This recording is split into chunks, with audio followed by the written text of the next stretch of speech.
Hi, my name is Danielle Neely, and welcome to the Industry Edge podcast, where we talk with leaders working in and for the hardest working industries, such as manufacturing, distribution, construction, and more. This episode is brought to you by KNC Marketing. KNC is a full service marketing agency that helps B2B industrial companies grow their brand and increase sales. They serve as either a fully outsourced marketing partner or supplement in house marketing teams. To learn more about KNC's brand development, marketing, and website design services, visit kncmarketingagency.com.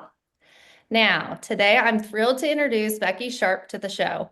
She's the owner and CEO of the International Scholarship and Tuition Services and A Sharper U. Becky is dedicated to driving profitability while cultivating workplaces that are both psychologically safe and sophisticated. She's also an accomplished author of 3 Words, Living Your Legacy, and is set to release a second book of poetry this spring, which is called Just Live. Beyond her professional and creative endeavors, Becky is a proud mom of 3 amazing young adults and has been married to her husband, Michael, for 37 years. She's a Nashville native and loves hiking, cycling, and gardening. Becky, welcome to the podcast. I'm so happy to have you here. Thank you. Happy Monday. Heck yeah. Let's dive. We're getting right into it on a Monday. It's the coldest day of the year also here in Nashville. 9 degrees outside. Brr. What in the world? I woke up this morning and I was like, ooh, it is chilly, but thank you so much for being here. So, Yeah. first question is super easy. So, tell us a little bit more about you and what you do. Well, our company manages scholarship and tuition reimbursement programs. So we basically get to work because of other entities' generosity. So think of any Fortune 500, Fortune 100 company or a large membership organization. They may have a scholarship or tuition reimbursement program. And giving the money away is something they want to do, but they don't want to manage it in-house. So they hire our company to process the applications, pick the winners, or approve the reimbursements, and distribute the funds. And so that's what my main job is running that business. That is amazing. So, you connect awesome people who want to give away like money and help others, and you just help them manage it and get it to the right people. I love that. So, I saw that you actually purchased the company back in 2008. So, and you worked there for 6 years prior to purchasing the company. What was it about the mission of the organization that kind of drove you to make that decision? Well, actually, and everything I have is because people have been nice to me and opened doors and given me an opportunity. So what happened was in 2002, I met the owner of the company thanks to my mentor. And I really wanted to be a business owner, but I didn't have any money at all and was the breadwinner. My husband was a stay-at-home dad. We had 3 children, 2, 4, and 6. But the owner of the company, Niles, gave me a sweat equity deal in 2002. He said, hey, when you double the business, you'll own half. How generous is that, right? So I got to work and I doubled the business and he signed over 50-50 ownership to me. And then in 2008, I bought the other 50% from him. Holy So cow. during that time, I fell in love with what we were doing. I love the service industry. I was expanding my abilities. I was very green and immature and inexperienced when I started. And after 5 or 6 years, thanks to people like my mentor and the Vistage group that I belonged to, I had learned enough that I felt like I could run it on my own. Holy moly. He said if you double it, you get it, and you did it. How long did you say that took? I got really lucky. I'm a smiler dialer. I picked up the phone. I started making cold calls. It took me a year to double the business. But at that time, he was the the business was a lifestyle business for him, so he was fine with the income level, whereas I wanted to turn it into a growth business. So he wasn't doing active marketing of the product or definitely not doing cold calling. And I had grown up doing that. And so just using that energy to tell people about what we wanted to do and ask for their business helped us grow. That is amazing. There's some power in picking up the dang phone, is there not? That's what we tell our team too. We have a team of account managers and different people that I'm like, if they don't email you back, email is dead. So many people get so many emails.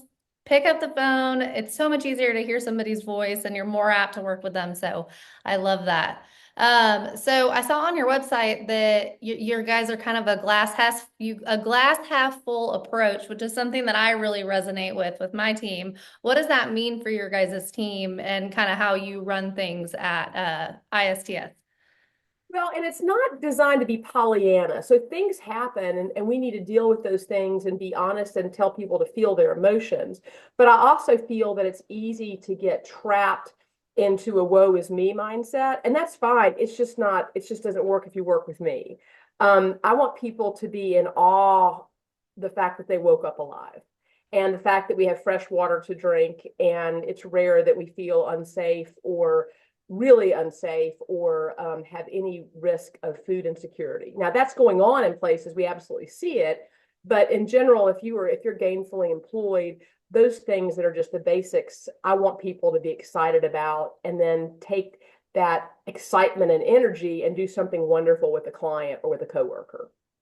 I love that. It's I think people can sometimes be like, "Oh, yes, it could be worse, like have that mindset of like, yeah, I understand that, but truly it can be so much worse. So like taking us like a moment of gratitude every single before each decision that you make in business is so huge. I love It's that. so huge. And the other day I was reminded, anything I say smart, I probably heard from somebody else, but I never remember who it is. But somebody was talking about the Inside Out 2, the second Disney movie, the Pixar movie. And what happens is, and I had really forgotten this minutia, is anxiety traps joy in the closet so that anxiety can control the panel. And so I think a lot of times people allow their joy to be metaphorically locked in a closet and they just focus on, like, they worry about things that could happen. And so that's when anxiety gets control of the panel, the emotional panel. And joy, if we let her or him out of the closet by gazing out the window and noticing the blue sky today, yes, it's 9 degrees, but there's also a gorgeous sunshine. Or losing a client and instead of beating each other up, say, how can we use this to be better next time? And I think it's a choice. It's sometimes hard. It's so much easier to finger point and blame, but I just try really hard 51% of the time. I'm not talking about being perfect, but 51% of the time to be more in awe and wonder and learning as opposed to getting trapped in this phase of rumbling in your brain about the possible negative outcomes. Yep, I love that.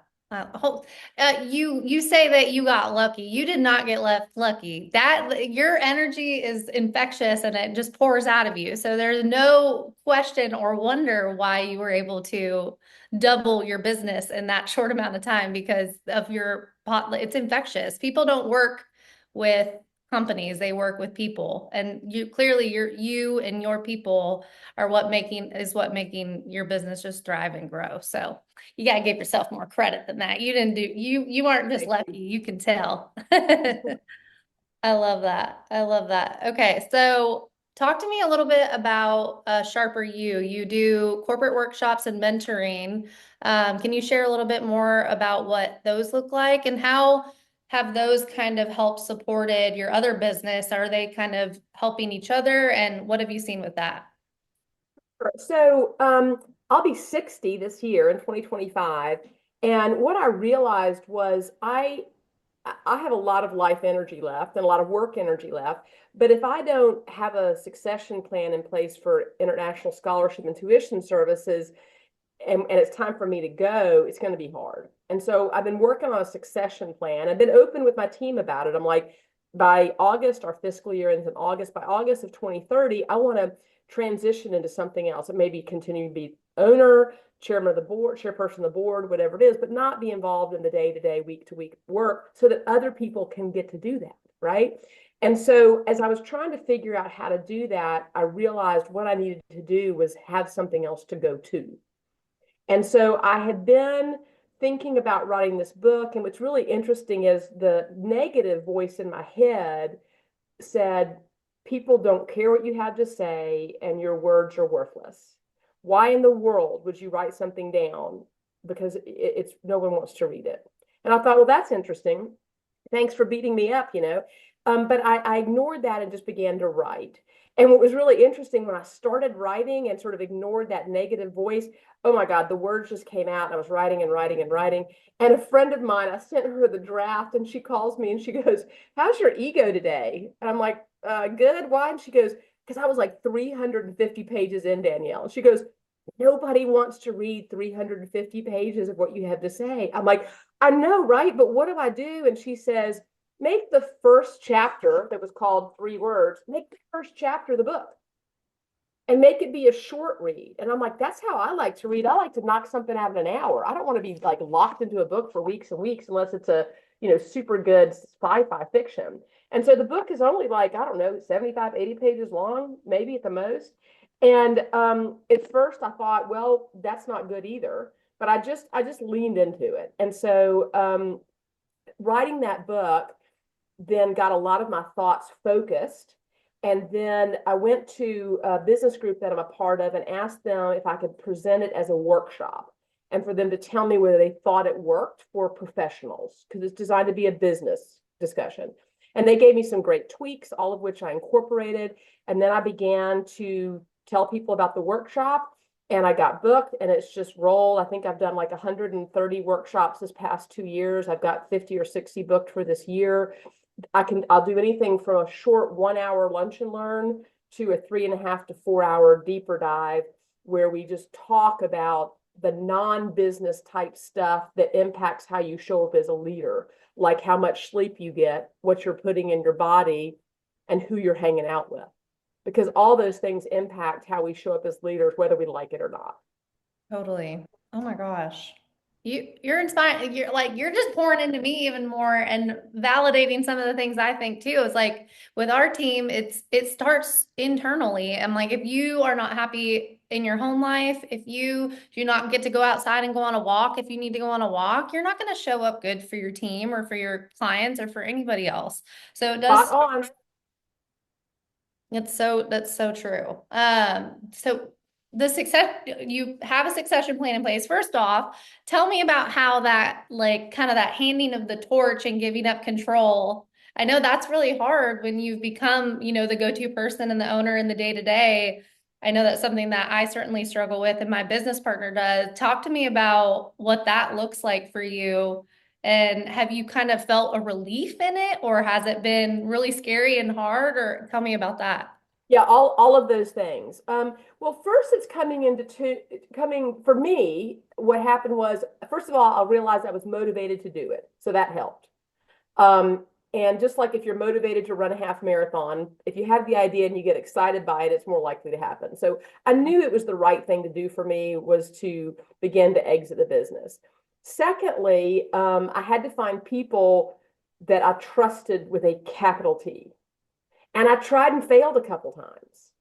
So that's okay also. Because I failed, it didn't mean that didn't need to have a succession plan. It's that I had not found the right people. Mhm. And wrong people are not bad people, they're just not the right fit. And so then it took a couple iterations. Now I have the right people. And I know I have the right people because we do not always agree on everything, but we can talk about it and there's respect, even if there's disagreement. Mhm. Um, and that capital T trust is there. And so then I picked things that needed to happen in the business that I was doing to delegate. I mean, I got very, very specific about it. And my mentor said, delegate the things that you're not great at and don't love doing. And I'm not a detail person. So details and I don't get along. And so I began to delegate some of that detail work. And guess what? They're so much better than I am at it, right? And they enjoy doing it. And so that's what I've been doing is just picking something and then something else and picking something and then picking something else. And sometimes I'll have to pull the rope back in a little bit if I Mhm. feel like I let go too quickly. But I'm really trying to be disciplined, Danielle, that it's not how someone gets the job done, it's that they get it done, whatever the thing is, by the agreed on timeline without violating our core values. Mhm. And so if you can get from point A to B and I go this way and you go that way, but you end up there at this right time with the right outcome and you've been moral and ethical and above board and all those things, then it's fine. And Yep. that, that takes a little, I have to sort of let go of it. Oh but my, that's how it's worked. that, wow. Yes, that totally convicted me because I am like the operational, the steps, you follow the steps, you do, but you're so right. As long as it gets done and it's to the standards that, you want your people to have it done and the client or the customer is happy with it, then you're right. It's like that sense of like having, making sure it's all like that. I could use a little bit of, leniency on my own like processes and stuff like that. I love that approach. Totally. That is okay. Talk to me a little bit more about this new book that you have that's coming out this spring called Just Live. Go a little bit deeper on that one. Yeah, so it actually sort of came from a sad experience. I always have, well, interestingly enough, when I was probably, I don't know, fifth grade, an adult asked me, "What do you want to be when you grow up?" And I used to ask young people that question too, but I've shifted from asking that to saying, "What do you love doing?" Because I think it just takes the edge off a little bit, and what fifth grader really knows what they wanted to be? But one of the things that I said, and my parents remembered, I said, I want to be a veterinarian, I don't know, something else, and a poet. And I just said it. But I began to reflect on what I was saying. And the veterinarian thing is I want to care for living beings and help living beings. And I'm just wired that way. I couldn't do the science and would have ended up being the crazy cat lady if I'd gone to vet school because I would have kept them all, right? But running a business is a little bit like being a doctor, a lawyer, all these things, because at the end of the day, you are responsible for the livelihoods of people if you're running the business correctly. But the poet thing is, I would regularly get these. I often say this sounds sort of woo woo, but it's not like I write a poem. It's like I discover it. I'll be doing something, and then something words will come, and I just try to be open to it and start writing them down. And so I was writing them down. I was keeping them all private, and then a friend of mine died, and I had a dream about him. And in this dream, he's talking to me. I'm like, oh my gosh, wait a minute, you're not alive. So I'm like, teach me something. Tell me, what am I supposed to do? In the dream, it gives me chills thinking about it. So he leans into me, like gets eye contact, and he said, Becky, just live, just live. And I woke up that morning going, oh my gosh, I need to just live. And that's going to be the title of my next book. And I'm going to do something that's a little scary, which is publish my writings. And what happens if people think I'm a nut? Or what happens if nobody reads it? Or all the things you get worried about. So I started collecting all my poems and I put them into a book. And then I went to the studio because I like to do Audible to listen to read a book and multitask. And so the first thing I did, same thing with my book, Three Words, is I recorded the audio version. And that's really interesting because if you hiccup or stutter or whatever it is, they have to start the recording over. So you have to really practice enunciating in the same tone for a long period of time. It's a new skill. And so I did that in the studio. And the studio engineer came to me one day and he's like, hey, can I show you something? I'm like, yeah. And he's a musician and he had written his own music that he put behind the poems because he said he was inspired. And I was like, what? What? And I listened to it and I'm like, that is so interesting. And so we're doing a version that's just me speaking because some people don't want to listen to music while they're listening to a poem. A version that's the music with the poems, and then just the hard copy book that are just the poems. Oh my gosh.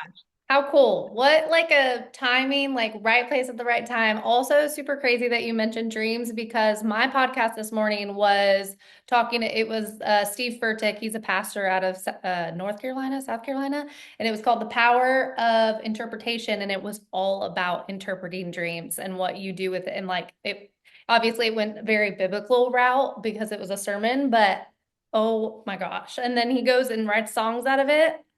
Holy cow. That's so Yeah, cool. who knew? Who I got knew? I love that. That gives me chills as well. That is amazing. So do you have a set date for the release of that book yet? I think it's going to be next month. What happens on Audible is once you send it, they decide. So I think it's going to be Okay. somewhere in February. But I'll make a note and I'll let you know when it's out. It'll also be on my website. That's a sharperu.biz. I think, yeah, sharperu.biz. And as soon as it's out, there'll be a link there. Okay. I love it. I think Okay. you can download it free on several Spotify. Okay. All right. Awesome. That is great. Okay. What other questions do I have for you? First off, I asked you this before, but how do you have time for all of this? I feel like that's people's excuse to not do things, and you have used it as the opposite. You're like, if I'm gonna make the time for the things that are important. So how do you make the time for all of these things, and how do you prioritize all the things that you have going on? Well, first and foremost, I have a fabulous team at my office who are doing so much work. So they are always the ones that are getting the business going now. And many of the things I used to do, I didn't have to do. So that's a huge part of it. But the second thing is a little bit antithetical to how I was raised. Like I was a worker bee, work hard, work long, be the first one there, be the last one to leave, exhaust yourself, don't get enough sleep, don't have time with your family. And I just have found the opposite true. Like I stopped a couple of years ago setting an alarm. Unless I have an early morning flight, I do not set an alarm anymore because I spent so many years like I'm sleeping and I wake up like this. And so that's how I'm starting my day. And so like, I don't it's not like I'm going to sleep till 10. I'm probably going to sleep till 6:50 as opposed to 5:45 or something. And so the more rest I got, the more I was able to get done. And like you mentioned earlier, when I prioritize going out in nature and getting a walk in, I'll business problem solve. Sometimes I'm just thinking about nature, but I can't help it. And so prioritizing time in nature and time for reflection or journaling, to me gives me more time in my work and I'm just more effective and efficient. Now in 2024, 2025, man, I'm using the heck out of AI. Also another thing, I used a tool the other day called Gamma. I just like brain drain thoughts about something because I had to do a presentation.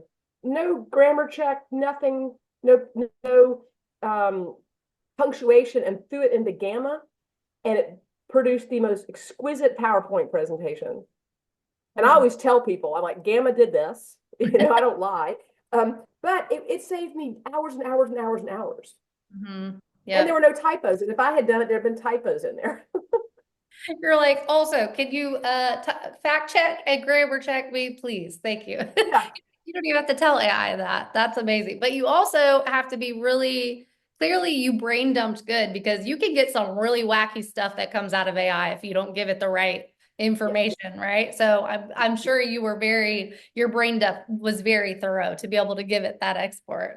Yeah. But working smarter and not harder, and also making sure you prioritize your rest. I love that. And I feel like Mm-hmm. that's anti-culture, that the anti-norm right now is making sure you get enough rest. I feel like more, like prioritizing your health, meditation, those things are so much more common now, but they're still, the grind and making sure you get your list done and you get this done, and it's exhausting. So I love that that is your approach to things and you actually get more done Yeah. because Thank you. that's the truth. If you're exhausted, your work's going to be crap. Yep. I love that. Well, what other questions should I be asking you that I haven't asked you already? First off, I just don't know how, like, I'm still so amazed at all the things that you're doing, and you're doing it with such grace and poise, and you're still getting your 8 hours every night. That is absolutely amazing to me. But what have I not asked you that I should be asking you? Another thing I think, not to get political at all in the slightest bit, but I think it's also really important. And again, I got this concept from someone else, is not to embrace anger or madness towards someone because they're different, but instead really, really to be focused on being curious. Because I think that anger is just us experiencing opposite in our truths. So like Mhm. if I really like green tea and you think it's yucky and you like a kappa frappa mappa, chappa, whatever, it's not you're bad and I'm good or vice versa. It's just a different truth. And Mhm. I'm really working hard in 2025 to step into curiosity. And so maybe the thing to ask is like, what's your biggest goal for 2025? My Mhm. biggest goal, just in terms of humanity, is to not judge other people who are different, but to really ask them their stories and then give them the space to be heard. Because if you hear me and I hear you, it's very hard for us to be mad at one another. We may not agree, but then we can say, all right, can we change that topic and talk about how we both love pasta? Mhm. Is to find something. And so just to be open and really work hard on giving people space to be heard and respected.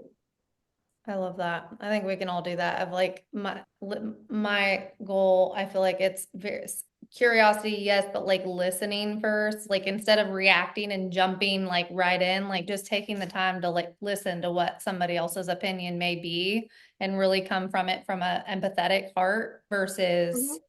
I disagree with you. Like it might make you feel uncomfortable and weird, like, but at the end of the day, it's like everybody has a different experience. They've were raised different, they were raised by different people. It's like everyone's going to have a different experience. It doesn't make them bad or wrong or right. It's just that's what they believe. So I love So that. true. I love that. Awesome. Well, I think, well, to wrap it all up, we've been talking with Becky Sharpe, owner and CEO of International Scholarship and Tuition Services, and a Sharper You. Becky, tell us where we can learn more about ISTS and then also you're a Sharper You. Sure. ISTS, International Scholarship and Tuition Services, is at apply, like you do for a job, apply, ISTS.com. And a Sharper U is at a sharperu.biz. Thanks so much for your time, Danielle. Love your questions and your energy as well. Thank you. It was so good having you. I appreciate it.